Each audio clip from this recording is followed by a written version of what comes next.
Welcome back दोस्तों। Discuss करते हैं इम्पोर्टेंट करंट अफेयर्स क्वेश्चन और उनसे जुड़े फैक्ट्स को। नमस्कार, मैं हूं Abhay Singh, current affairs for exam से। इनमें से कौन 2026 में दुनिया का सबसे बड़ा समुद्री कर्मियों का आपूर्तिकर्ता बना है, अर्थात सी फेयरर्स का? आपके ऑप्शन है फ्रेंड, भारत, चीन, रूस या जापान। इसका सही जवाब है दोस्तों, भारत। दोस्तों, भारत 3 लाख से अधिक प्रोफेशनल्स के साथ दुनिया का दूसरा सबसे बड़ा सी फेयर्स सप्लाई देश बना है। बिमको आईसीएस, जिसका फुल फॉर्म है Baltic and international maritime council और इंटरनेशनल चैम्बर ऑफ शिपिंग, इनकी रिपोर्ट 2026 के मुताबिक भारत ग्लोबल वर्कफोर्स में 12.16% शेयर रखता है। अच्छा, यह शेयर भारत का 2015 में सिर्फ 5.2% था और भारत इसे अब बढ़ाकर 12.16 तक पहुंचा दिया है। और भारत का टारगेट है कि 2030 तक यह शेयर पूरे जो ग्लोबल मैरीटाइम में भारत की जो सी फेयर्स होनी चाहिए वह 20% तक होने चाहिए। चलिए अगले प्रश्न पर आते हैं। इनमें से कौन सा भारतीय राज्य मखाने का सबसे बड़ा उत्पादक है? आपके ऑप्शन है फ्रेंड, असम, बिहार, उड़ीसा या झारखंड। इसका सही जवाब है दोस्तों, बिहार। दोस्तों, अब इस बारे में हम इसलिए पढ़ रहे हैं या ये न्यूज़ में इसलिए था क्योंकि भारत ने हाल ही में दरभंगा से 7 मैट्रिक टन मखाना एक्सपोर्ट किए हैं। न्यूट्रीविन एग्रो द्वारा प्रोसेस्ड यह शिपमेंट गुजरात के मुंद्रा पोर्ट से भेजा गया है। मखाना एक एक्वोटिक प्लांट यूराइल फिरॉक्स के एडिबल शीट से प्राप्त किया जाता है। बिहार के मिथिला रीजन और दरभंगा डिस्ट्रिक्ट से सबसे ज्यादा मखाना प्रोड्यूस किया जाता है। मिनिस्ट्री ऑफ कॉमर्स के अंडर एपीईडी ने इस एग्रीकल्चर वैल्यू एडेड एक्सपोर्ट को फैसिलिटेट किया है। चलिए अगले प्रश्न पर आते हैं। महाराष्ट्र में किस कानून के तहत धर्म परिवर्तन से पहले 7 दिन का नोटिस देना जरूरी है? आपके ऑप्शन है फ्रेंड, वन अधिनियम, आबकारी अधिनियम, स्टैंप अधिनियम या धर्म अधिनियम। तो इसका सही जवाब है दोस्तों, धर्म अधिनियम। दोस्तों, Maharashtra freedom of religion act 2026 को हाल ही में ऑफिशियली एनफोर्स किया गया है। इस लॉ के तहत रिलीजियस कन्वर्शन अर्थात धर्म परिवर्तन से पहले डिस्ट्रिक्ट मजिस्ट्रेट को 60 दिन का नोटिस देना मैंडेटरी है। फर्स्ट टाइम ऑफेंडर्स को 7 साल और रिपीट ऑफेंडर्स को 10 साल की सजा भी हो सकती है अगर उन्होंने नोटिस नहीं दिया है। महाराष्ट्र देश का 13वां देश बना है जिसने यह एंटी कन्वर्शन लॉ एनेक्ट किया है। चलिए अगले प्रश्न पर आते हैं।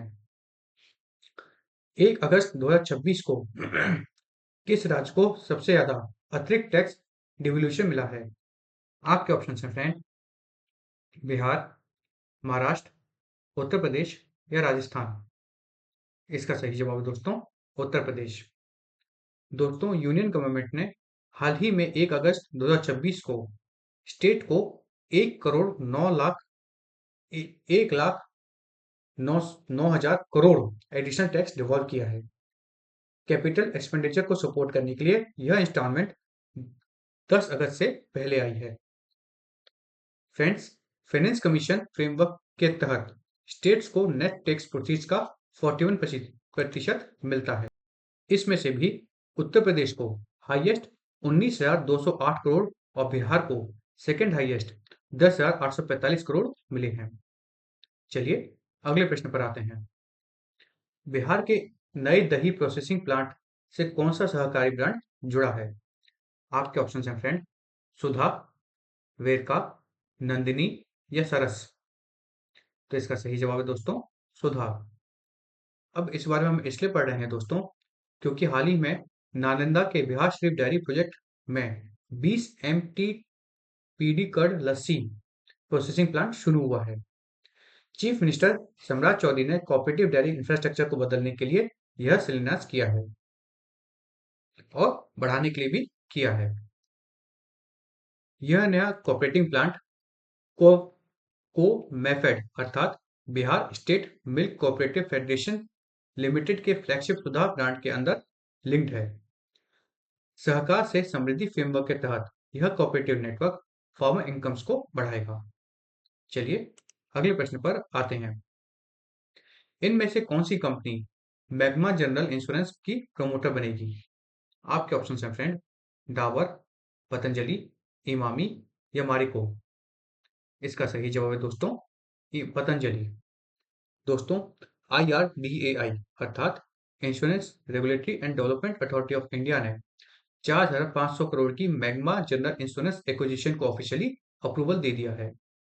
पतंजलि आयुर्वेद इस डील के बाद इसमें 73% तक की प्रमोटर बनेगी और साथ में डीएस ग्रुप इस कंपनी में 24% तक की इक्विटी होल्ड करेगी। मगमा जनरल इंश्योरेंस ने पिछले सालों में 22% gross direct premium CAGR achieve किया है। चलिए अगले प्रश्न पर आते हैं। तेलंगाना में प्रस्तावित तुमिडिहट्टी बैरेज में इनमें से किस परियोजना का हिस्सा है? आपके ऑप्शन हैं फ्रेंड, कालेश्वरम, पोलावरम, प्रणहित छेवला या गोसीकुंड। इसका सही जवाब है दोस्तों प्राणहिता छेवला। दोस्तों तेलंगाना ने महाराष्ट्र के साथ तुमिड़हाटी बैरेज हाइट डिस्प्यूट पर सेंट्रल इंटरवेंशन मांगा है। तुमिड़हाटी बैरेज गोदावरी बेसिन की प्रणहिता रिवर पर प्रणहिता छेवाला प्रोजेक्ट का हिस्सा है। तेलंगाना 150 मीटर FRL अर्थात फुल रिजर्वर लेवल चाहता है, जबकि महाराष्ट्र सिर्फ 148 मीटर तक एग्री हुआ है। प्रणहिता रिवर गोदावरी की मेजर ट्रिब्यूटरी है, जो नॉर्दर्न तेलंगाना इरिगेशन के लिए इंपॉर्टेंट है। चलिए अगले प्रश्न पर आते हैं। दूसरे भारत ग्रीन हाइड्रोजन समिट 2026 का आयोजन किस संगठन ने किया है? आपके ऑप्शन हैं फ्रेंड, CII, एसोचैम, नीति या फीकी। तो इसका सही जवाब है दोस्तों फीकी। दोस्तों नई दिल्ली में दूसरे भारत ग्रीन हाइड्रोजन समिट का सक्सेसफुल आयोजन किया गया है। Federation of Indian chambers of commerce and industry फीकी ने इस समिट का ऑर्गेनाइज किया है। समिट में ग्रीन हाइड्रोजन, मोबिलिटी, एक्सपोर्ट्स और क्लीन एनर्जी पर बात हुई है। भारत का main target global green energy hydrogen market का लगभग 10% कैप्चर करना है। चलिए अगले प्रश्न पर आते हैं। भारत के गांवों में बैंकिंग आउटलेट्स को मैप करने वाला मोबाइल एप्लीकेशन कौन सा है? आपके ऑप्शन हैं फ्रेंड, डिजी लॉकर, जनधन दर्शक, उमंग या आधार। तो इसका सही जवाब है दोस्तों जनधन दर्शक। दोस्तों भारत ने अगस्त 2026 तक इनहेबिटेड विलेजेस में 99% बैंकिंग कवरेज अचीव किया है। देश के लगभग 6 लाख से अधिक इनहेबिटेड विलेजेस में 6 लाख के करीब करीब ही बैंकिंग एक्सेस मिल चुका है। हर विलेज को 5 किलोमीटर के रेडियस के दायरे में फिजिकली बैंकिंग सर्विसेज दी जा रही है। इस आउटस्टैंडिंग कवरेज डाटा को जन धन दर्शक ऐप प्लेटफॉर्म पर अपलोड किया गया है। चलिए अगले प्रश्न पर आते हैं। भारत में साइबर वित्तीय धोखाधड़ी की रिपोर्ट करने के लिए इनमें से कौन सी हेल्पलाइन है? 112, 198, 1930 या 181। तो इसका सही जवाब है दोस्तों 1930। दोस्तों गुजरात ने गांधीनगर के से cyber financial fraud E0 FIA service को लॉन्च किया है। नेशनल हेल्पलाइन नंबर 1930 के जरिए विक्टिम बिना पुलिस स्टेशन गए 0 FIR करवाएंगे। यह technology driven system golden hour delay को कम करता है और स्टोलन फंड्स की रिकवरी फास्ट करेगा। इस इंपॉर्टेंट इनिशिएटिव को MHA के Indian cyber crime coordination centre के साथ बनाया गया है। चलिए अगले प्रश्न पर आते हैं। कैबिनेट सेक्रेटरी और होम सेक्रेटरी अधिकारियों के लिए 1 साल के विस्तार को किसने हाल ही में मंजूरी दी है? आपके ऑप्शन हैं फ्रेंड, ACC, संसद, UPSC या DOPT। तो इसका सही जवाब है दोस्तों ACC। दोस्तों ACC अर्थात अपॉइंटमेंट्स कमिटी कैबिनेट ने सीनियर ऑफिसर्स के लिए 1 साल के एक्सटेंशन को अप्रूवल दिया है। डॉक्टर TV सोमनाथन एक्सटेंशन के बाद कैबिनेट सेक्रेटरी के रूप में सर्व करते रहेंगे और श्री गोविंद मोहन जी को भी 22 अगस्त 2027 तक के लिए होम सेक्रेटरी पर एक्सटेंशन मिला है। फ्रेंड्स कैबिनेट सेक्रेटरी की बात करें तो यह भारत सरकार का सबसे सीनियर मोस्ट सिविल सर्वेंट का पद होता है। और एमएचए के under home secretary, internal security और सेंट्रल स्टेट रिलेशंस को हैंडल करता है। चलिए अगले प्रश्न पर आते हैं। प्रस्तावित पीयूसीसी 3.0 नियमों के तहत किन गाड़ियों को 3 साल की पीयूसीसी वैलिडिटी मिलेगी? आपके ऑप्शन हैं फ्रेंड, BS4, BS6, BS2 या BS3। इसका सही जवाब है दोस्तों BS6। Ministry of road transport and highways ने सर्टिफाइड वैलिडिटी बढ़ाने के लिए पीयूसीसी अर्थात pollution under control certificate 3.0 draft notification जारी किया है। इसके अंतर्गत 6 साल से कम पुरानी BS6 प्राइवेट व्हीकल्स को 3 साल के लिए पीयूसीसी वैलिडिटी मिलेगी। 6 साल से 10 साल पुरानी BS6 प्राइवेट व्हीकल्स को पीयूसीसी रिन्यूएबल कराना पड़ेगा एनुअली, और BS4 वाली स्टैंडर्ड वाली जो व्हीकल्स होंगी उनको 6 महीने का ही रिन्यूएबल मिल पाएगा। चलिए अगले प्रश्न पर आते हैं। 2026 में आतंकवादी गतिविधियों में मदद करने के लिए रूस ने किस पर आरोप लगाया था? आपके ऑप्शन है friend, Nikolai Durov, Elon Musk, Pavel Durov या मार्क जकरबर्ग। तो इसका सही जवाब है दोस्तों पावेल दुरोव। दोस्तों, रशिया की एजेंसी एफएसबी ने पावेल दुरोव को इंटरनेशनल वांटेड लिस्ट में डाला है। दुरोव पर रशिया के क्रिमिनल कोड के आर्टिकल 205 के तहत चार्जेस लगाए गए हैं। उनके द्वारा क्रिएटेड टेलीग्राम पर टेररिज्म, साइबर फ्रॉड और सबोटेज को सपोर्ट करने के लिए चैनल चलाने का आरोप लगाया गया है। फ्रेंड्स, पावेल दुरोव के पास यूएई और फ्रांस की डुअल सिटीजनशिप मौजूद है। उन्होंने साल 2013 में अपने भाई निकोला दुरोव के साथ मिलकर टेलीग्राम लॉन्च किया था। चलिए अगले प्रश्न पर आते हैं। 2026 में एरिज़ोना के सबसे पहले कांग्रेसल डिस्ट्रिक्ट के लिए डेमोक्रेटिक नॉमिनेशन किसने जीता है? आपके ऑप्शन हैं फ्रेंड, जे फिली, एंडी बिक्स, शॉक्ट या अमीश शाह।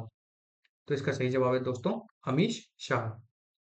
दोस्तों, भारतीय अमेरिकन अमीश शाह ने अरिज़ोना के पहले कांग्रेसियल डिस्ट्रिक्ट का प्राइमरी इलेक्शन हाल ही में जीता है। चलिए अब कल का प्रश्न देखते हैं। कल हमने आपसे पूछा था, यूपीएस के तहत 25 सालों की क्वालिफाइड सर्विस वाले कर्मचारियों को बेसिक पे, औसत बेसिक पे के कितने प्रतिशत के बराबर पक्की पेंशन मिलेगी? आपके ऑप्शन थे फ्रेंड, 40%, 45%, 50% या 60%। तो इसका सही जवाब है दोस्तों 50%। दोस्तों, यूनिफाइड पेंशन स्कीम को 1 अप्रैल 2025 से इफेक्टिवली इम्प्लीमेंट किया गया है। जुलाई 2026 तक 1.18 लाख से ज़्यादा सेंट्रल गवर्नमेंट एम्प्लॉइज यूपीएस में एनरोल हुए हैं। 25 साल की सर्विस पूरी करने पर 50% एसोर्ड मंथली पेंशन इसमें दी जाएगी। मिनिमम 10 साल तक काम करने वाले एम्प्लॉइज को 10,000 मंथली पेंशन इसमें मिलेगी। चलिए अब कल के लिए प्रश्न देखते हैं। कल के लिए हमारा आपसे प्रश्न है, हाल ही में किस शहर में खाद्य नीति दस्तावेज के लॉन्च का आयोजन किया गया था? आपके ऑप्शन हैं फ्रेंड, नई दिल्ली, मुंबई, चेन्नई या कोलकाता। इसका जवाब आपको कमेंट सेक्शन में देना है फ्रेंड्स। और अगर आपको आज का सेशन इन्फॉर्मेटिव और फ्रूटफुल लगा तो लाइक, शेयर, सब्सक्राइब अवश्य कीजिएगा। धन्यवाद। जय हिंद, जय भारत।